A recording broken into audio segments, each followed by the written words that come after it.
Pumasok ang kasalanan. Siya, na hindi ipinagkait ang kanyang sariling anak kundi ibinigay dahil sa ating lahat, bakit hindi naman ibibigay sa atin ng walang bayad ang lahat ng mga bagay? Datapwat ang lahat ng mga bagay ay pawang sa Diyos, na pinakipagkasundo tayo sa Kanya rin sa pamamagitan ni Kristo, at ibinigay sa amin ang ministeryo sa pagkakasundo. Kaunti pang panahon, at hindi na ako makikita ng sanglibutan. Ngunit inyong makikita ako, sapagkat ako'y nabubuhay, ay manggabubuhay rin naman kayo. Datapwat ngayon yamang nakikilala na ninyo ang Diyos, o ang lalong mabuting sabihin, kayo'y nang nakikilala ng Diyos, bakit muling na nagbabalik kayo doon sa mahihina at walang bisang mga pasimulang aral, na sa mga yaoy ninanasan ninyong magbalik sa pagkaalipin?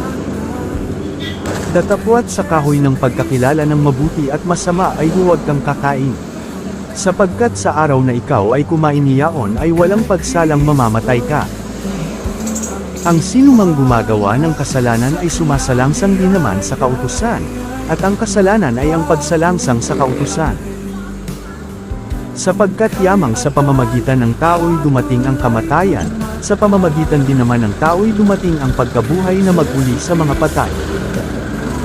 Sapagkat kung paanong kay Adam ang lahat ay nanggamamatay, gayon din naman kay Kristo ang lahat ay bubuhayin.